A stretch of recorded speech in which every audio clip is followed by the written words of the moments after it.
بسم اللہ الرحمن الرحیم۔ ناظرین وی لاگ نمبر ہے 226، آج اس کی دوسری قسط ہے اور مین ہیڈنگ چل رہا ہے قبائل اور افراد کو اسلام کی دعوت۔ یہ شہ سرخی ہے اس کی، وہ قبائل جنہیں اسلام کی دعوت دی گئی۔ پیج نمبر ہے 187۔ ناظرین یہ کتاب جس سے یہ بیان ہم آپ کے سامنے رکھ رہے ہیں، اس کتاب کے رائٹر ہیں مولانا صفی الرحمان مبارک پوری، اور اس کتاب کا ٹائٹل ہے الرحیق المختوم، سیرت النبی صلی اللہ علیہ وسلم پر دنیا بھر میں اول انعام یافتہ یہ کتاب ہے الرحیق المختوم۔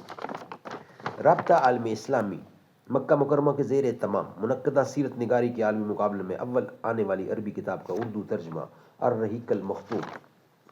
بسم اللہ الرحمن الرحیم۔ یسقون من رحیق مختوم، یہ لوگ سرے بمہر شراب پلائے جائیں گے۔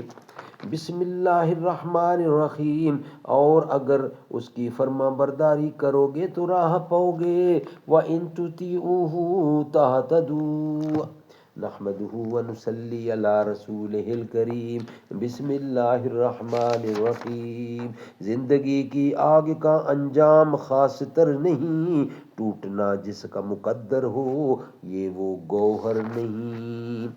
زندگی محبوب ایسی دیدائے قدرت میں ہے، ذوق حفظ زندگی ہر چیز کی فطرت میں ہے۔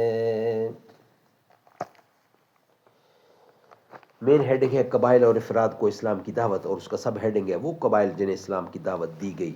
امام ظاہری فرماتے ہیں کہ جن قبائل کے پاس رسول اللہ صلی اللہ علیہ وسلم تشریف لے گئے اور انہیں اسلام کی دعوت دیتے ہوئے اپنے آپ کو ان پر پیش کیا، ان میں سے حسب ذیل قبیلوں کے نام ہمیں بتائے گئے ہیں: بنو عامر بن صحصح، محارب بن خصفہ، فزارہ،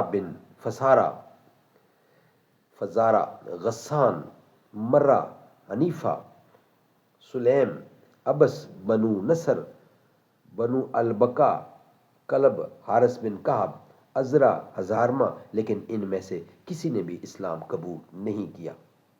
واضح ہے کہ امام ظاہری کے ذکر کردہ ان سارے قبائل پر ایک ہی سال یا ایک ہی موسم حج میں اسلام پیش نہیں کیا گیا تھا، بلکہ نبوت کے چوتھے سال سے ہجرت سے پہلے کے آخری موسم حج تک 10 سالہ مدت کے دوران پیش کیا گیا تھا۔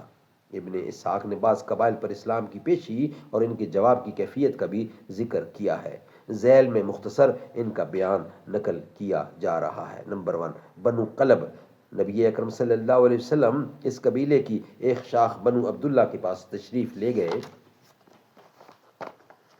انہیں اللہ کی طرف بلایا اور اپنے آپ کو ان پر پیش کیا۔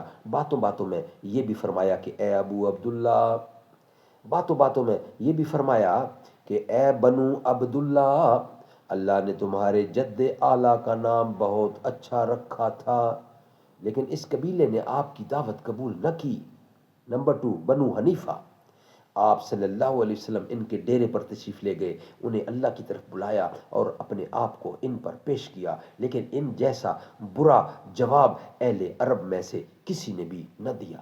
نمبر 3، عامر بن صحصح۔ انہیں بھی آپ صلی اللہ علیہ وسلم نے اللہ کی طرف دعوت دی اور اپنے آپ کو ان پر پیش کیا۔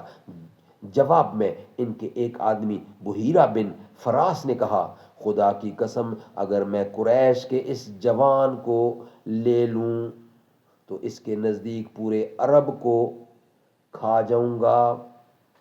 خدا کی قسم اگر میں قریش کے اس جوان کو لے لوں تو اس کے ذریعے پورے عرب کو کھا جاؤں گا۔ پھر اس نے دریافت کیا کہ اچھا یہ بتائیے، اگر ہم آپ صلی اللہ علیہ وسلم سے یعنی آپ کے اس دین پر بیعت کر لیں، پھر اللہ آپ کو مخالفین پر غلبہ عطا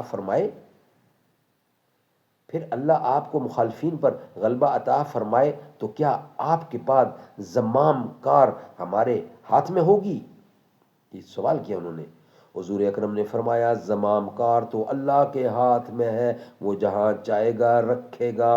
اس پر اس شخص نے کہا، خوب، آپ کی حفاظت میں تو ہمارا سینہ اہل عرب کے نشانے پر ہے، لیکن جب اللہ آپ کو غلبہ عطا فرمائے گا تو زمام کار کسی اور کے ہاتھ میں ہو۔ ہمیں آپ کے دین کی ضرورت نہیں، غرض انہوں نے انکار کر دیا۔ ناظرین یہ ویلاگ وہاں یہاں ہی کمپلیٹ ہوتا ہے، نیکسٹ ویلاگ میں انشاءاللہ بقیہ حصہ ہم آپ کے سامنے رکھیں گے۔ یعنی یہ تھا 226 نمبر، اور 227 میں انشاءاللہ رکھیں گے آپ کے سامنے، اور قسط ہوگی ہماری تیسری آج کی۔ دوسرا ویلاگ ہمارا آج کے لحاظ سے کمپلیٹ ہوا۔ زلف دیکھی ہے کہ نظروں نے گھٹا دیکھی ہے، لٹ گیا جس نے محمد کی ادا دیکھی ہے، اپنے چہرے کو چھپانا نہ اے میرے آقا، بعد مدت کے بیمار نے شفا دیکھی ہے، سر جھکائے ہوئے چلتے ہیں وفادار سبھی، جب سے غازی کے زمانے میں وفا دیکھی ہے۔